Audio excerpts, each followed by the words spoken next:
WHOW. Top of the morning. Thanks for being with us. I'm your host today, Seth Lawrence. The WHOW Morning Show streams to Facebook and YouTube, brought to you by Peterson Insurance, your Pekin Insurance agent in Clinton. My guest in studio, Mr. Jerry Wayne, is the principal of Clinton High School. Good morning, Mr. Wayne. Good morning, Seth. How are you on this fine fall day? I'm great. I'll be honest with you, it was a little chilly coming in riding on the bike this morning, but even getting here right now, it's done a nice job of warming up. It's a beautiful day outside. Yeah. How can you have anything but excitement about it? So you got the hog out today, huh? I got the hog out. I enjoy riding that. It's a little bit of a shock because you'd have asked me 3 years ago would I've ever be riding a motorcycle, and the answer would have been no. But my athletic director and my assistant principal were both riders and talked me into it. And I'll be honest with you, I really do enjoy it.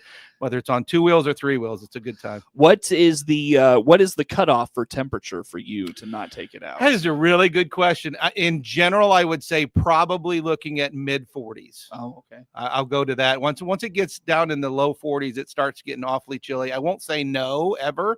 I think we rode our bikes to the Warrensburg football game a couple of weeks ago, and we came home. I'll bet you it was probably in the low 40s, and that was pretty chilly. It was still manageable. We could still do it, but it was pretty chilly. I know you are going to have some busy students this weekend. Excuse me, Mr. Wayne, with Apple and Pork Festival.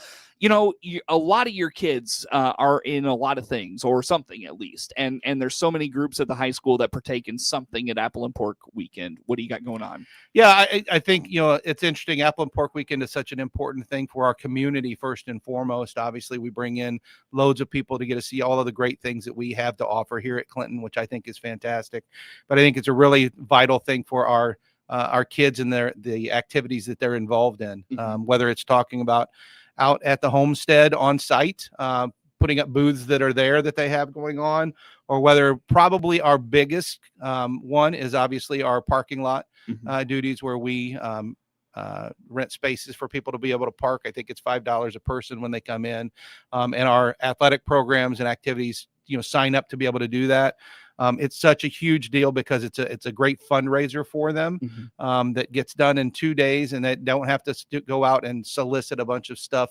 Obviously, there's still more times that they have to do some soliciting, but it definitely helps cut down on the sheer volume of what they'll end up having to do. So such a great experience. Our kids are really active. The hard part is some of those that are out there helping out with the parking at the parking lot get done there, and then they have to go out to the homestead because they're going to work in those booths that are selling whatever it happens to be, whether we're talking about caramel apples, whether we're talking about breakfast opportunities. They're really busy, but it is a great opportunity for them to bring in some money to their programs. You touched on it just a minute there, but what does this weekend mean for your kids? And if you didn't have Apple and Pork Festival, what would the high school have to do for some of these things? Yeah, I think it's really important. I think I'm gonna kind of spin it a little bit, because I think it's important for our kids from the perspective of not just the financial gains that they have for their programs, but I think it's also important for them to recognize the ability and the connections that they can have with community members, and have some of those experiences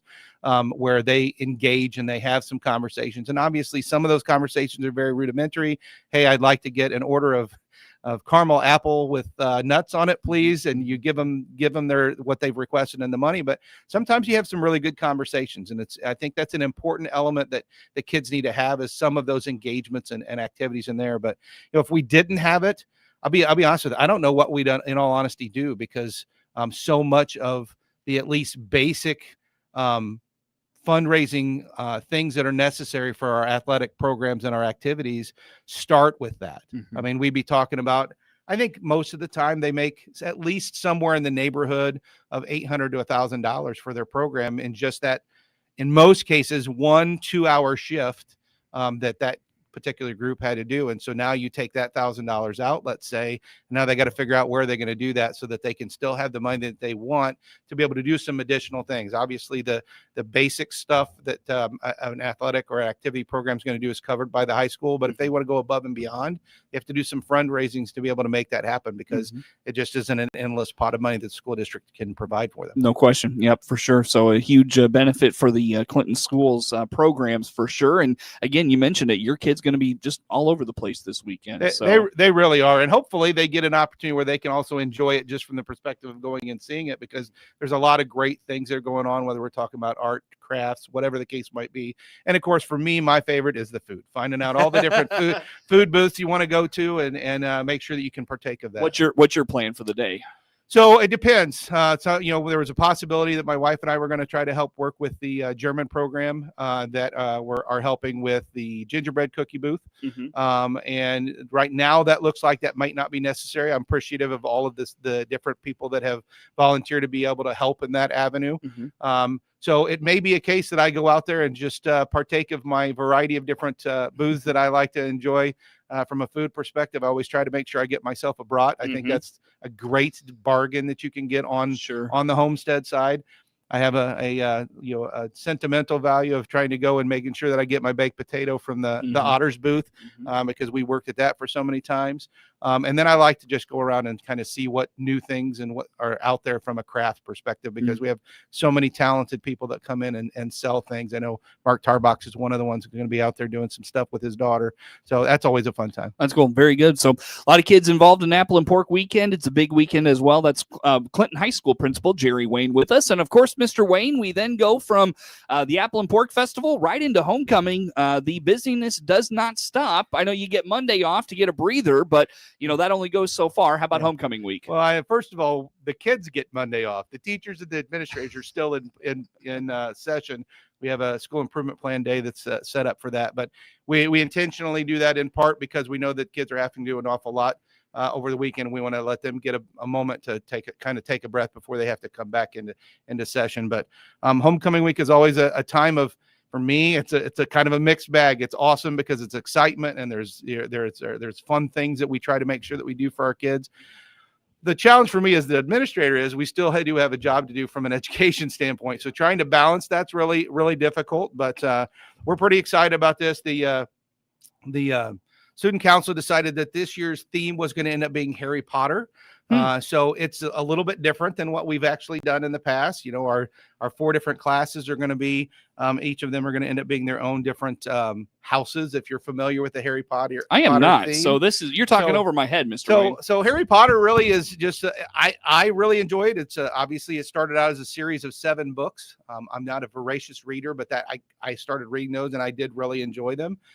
Just talks about the notion of a young man who was born into a wizarding world where his parents were killed by a dark wizard who then he was saved when that dark wizard did it. He was there as well, and he lived through what that dark wizard did, and so it's his life going through trying to take care of that dark wizard and eliminate them so that it was not doing harm of anybody else. I see. So it's kind of tied to school because he is going through the Hogwarts, which is his school of wizardry that he ends up going through. And so it'll be a neat opportunity. I had 4 different houses, so it matches with the 4 different classes that we have in the building. And so they're kind of theming everything that we do kind of linked to that. So it'll be interesting. I think it's going to be it'll be fun, but there are also a lot of people that don't necessarily know about it. So hopefully those that aren't familiar will get a little bit of background on what that was at least about, so they understand some of the choices that were made. Gotcha. Do you have dress up days that are themed around Harry Potter? We absolutely do. Tuesday is themed Accio Pajama Day. And Accio is a term that is used within the movie that is now, of course, any book you have pretty much turns into a movie, and they are out there for people that don't like to read, that they could certainly watch and get some semblance of an idea of what that's going to end up being about. Wednesday is going to be House Color Day. And so that is there are different colors for each of the different houses that are going to be ended in there. Let's see if I can remember all the 4 houses correctly. You have Hufflepuff, you have Slytherin, you have Gryffindor, and you have the 4th one is escaping me right now. I'll think of it in just a little bit. All right, that's fine. But anyway, you are getting no help from me on that. Ravenclaws is the other one that you end up having. So they have their own themes that are going to end up being in that.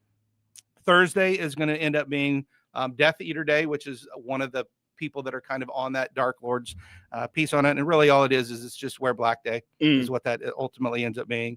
And then on Friday is going to be Harry Potter Day, which is just Maroon and Gold Day, like what we would do for any other. So there you go. Those are our days that we have that are going on this week. So looking forward to see what that happens. And then obviously I'm sure that there will be little elements of that will come into play on during the parade, whether that's for the different golf carts that are decorated up, or maybe even administratively we may be dressed up. We haven't decided for sure yet. Are your home jerseys black? We have black jerseys that we could choose to wear. I don't know what the plan is as far as what's going to be wearing. I don't you get need into a special that edition helmet. And you know what? We should try to make that happen right now. Get some special edition helmets. Hey, in there. 7 days is not too early for a 55-person football helmet order. All right? I think we can make that happen. I'll get Keppel on that right away. And to away. design the thing and get it all in a week. Well, you know how Keppel loves to design stuff, so we can make that happen. I'm confident for of that. sure. Totally reasonable. Yep. But and then you got to paint the field and all those. Oh, by all means, paint the field. And Mr. Wayne, spare no expense doing this. You know what? I am confident we can make that happen. I'm going to get Mr. Goebel on the line right as soon as we get done with this interview, and we'll make sure we can make that happen. I enjoy when you come out and we can just spend the district's money. It's just my favorite. It does seem reasonable. I'm sure that people will look at that and say that is being fiscally responsible. Exactly. It would have zero problems. Right. There would be no issues from anybody. Yeah. I am confident of that. So we'll look forward to it. Everybody on Facebook would be all about it. They'd be happy as a clam. Anybody that has any current concerns, please make sure that we talk to Seth Lawrence. He's the one that you should be sending any complaints or concerns about for sure. Very good. Doing bonfire, powder puff, anything like that in the evenings? Yeah, we don't have any bonfire. We haven't. We had about probably 8 or 9 years ago. I had some ideas of potentially trying to do that. I talked with Mr. Nettles at that time, and we just decided that we didn't feel like from a liability standpoint that was a good idea to do, and we didn't feel like we had a good spot that was best for that, so we chose not to do that, and so that is not going to be in place. But certainly we have powder puff on Wednesday night, where we'll have our junior girls facing our senior girls. We do that in the gym now. That was a happy mistake. It wasn't a mistake, I shouldn't say. A happy requirement one year. We just had enough rain that we had to do something differently. It wasn't an option to be out on the football field. And we moved it inside, and it was a fantastic experience. We had fans that were right there on top of the situation. It felt so much different than when we get out there in full space. I know that there's a lot of people that are like, well, yeah, but it's a football field that we just brand new. We should be doing out there. But it's so spread out that it just doesn't have the same feel. And so as long as I'm still here, we're going to still do it in the gym. I think it provides a better opportunity for an even match between the two teams as well, as it keeps that excitement going. So we're pretty excited about being able to do that. I believe that one starts, I think it's at 6. It's either 6 or 7. And I wish I had that definitively right now. Let me see if I've got it on my thing. Nope, it is 7 o'clock is when that will end up starting. We announced our king and queen that night as well. So it's a pretty fun night. And then, of course, the culmination of everything is something that I love that we still have in play, and that's the parade that we get to go down and leads us right into the football game on Friday night. Sure. What time's the parade? Parade starts at 3 o'clock. All right. So parade starts at 3 o'clock. I know a lot of folks look forward to that one. So. Absolutely. Yeah. Absolutely. Are you going to be on the golf cart with your? Well, right now, I believe we're going to be on the golf cart. I tried talking Mr. Keppel and Mr. Svenster into potentially going back and doing the bikes again. We did that one year when we did and I hope everybody has forgotten this, but the Elvis theme that we were dressed up as Elvis. Remember that now? Yeah, that was not one of my prouder moments. I'm not going to lie. But we did that year, and Keppel was like, no, that's on 2 wheels, which I understand that on 2 wheels, that was way more challenging than what it is for the other 2 of us that were on 3. He goes, yeah, I'm not doing that. So probably we'll be on the golf cart. We're still waiting to see whether or not we're going to be dressed up. We've talked a little bit about some potential costumes that we could end up wearing, but we'll just have to wait and see whether that gets to happen. Sounds good. Well, again, the culmination, of course, is the football game, and you've got next week you've got what, Tri-Valley? We do have Tri-Valley coming in for the game on that next Friday. So we're gonna have to prepare hard. We're gonna have to go out there and compete and see what happens. You never know what's gonna happen on any given Friday. And the energy of homecoming, we'll see. Very good. Well, Mr. Wayne, let's break here, my friend. Come back with some more. Jerry Wayne, Clinton High School principal, our guest in studio. More to come with Mr. Wayne on the morning show. WHOW.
Your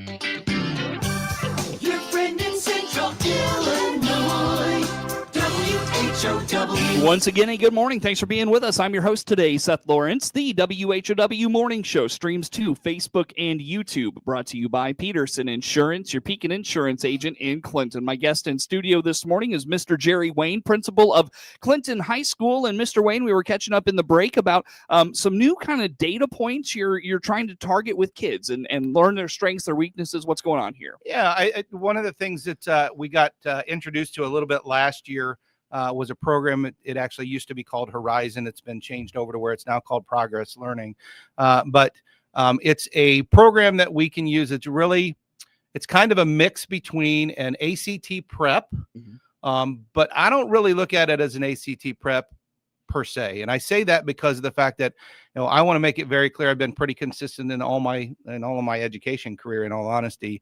But I get really frustrated when people look at a particular test and think that determines the ability for a student to succeed or not succeed.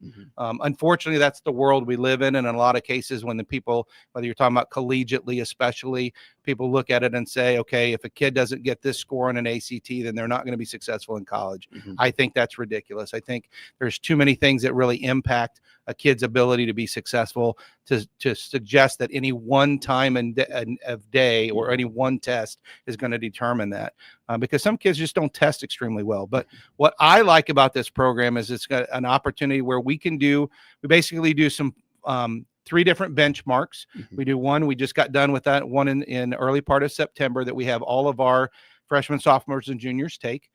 That is geared towards the type of questions that an ACT is going to end up giving them. What it does is it's going to give us information about data points as far as where are they with regards to what that ACT will tell them in their junior year. Because remember, the state of Illinois has that the ACT is the test. By the way, that's a college prep test, but it is the test that all students, whether you're going to college or not, are required to take, and then determines whether or not schools are meeting the needs of what our kids have. I'm not a fan of that because, again, not all of our kids are going to go to college, and that's okay. There's others that are going to go into the trades, which is a great opportunity. There's others going to go in the military. Great opportunity. There's others just going to go straight into the workforce. Also, great opportunity. If they're being productive members of society, that's what we want our kids to be able to do. But by doing this program, it lets us know where are they with regards to that ACT. So we're trying to match what the state of Illinois is going to hold us accountable to. But more importantly, it's also going to give myself and my teachers data that can allow us to say, okay, where are our kids' strengths? I think that's important to recognize what are they doing really well. But then where are the challenging moments that they're having, so that we can then make instructional decisions to provide the best opportunity for growth for those kids to be able to have. Do you involve kids and parents in that process? So we really haven't had a great deal of things from a parent perspective, because there's not a lot yet that they could be doing at this point in time. This was our first time of having the kids take the test. So obviously the kids are involved. They do it for English, math, and science, and reading, which are the 4 content areas that ACT is going to end up checking. Certainly, we have parent-teacher conferences that are coming up that they could have some of those conversations with their teachers if they wanted about, okay, talk to me about what results we saw from those kids. But right now, it's mostly driven with the kids taking the test and the teachers interpreting it. We're really early into that process, so me being able to put a lot of, okay, now parents, this is what we need you to do, would be unfair, because our teachers don't know enough yet from the perspective of that assessment that we're using to be able to fairly ask that from their parents.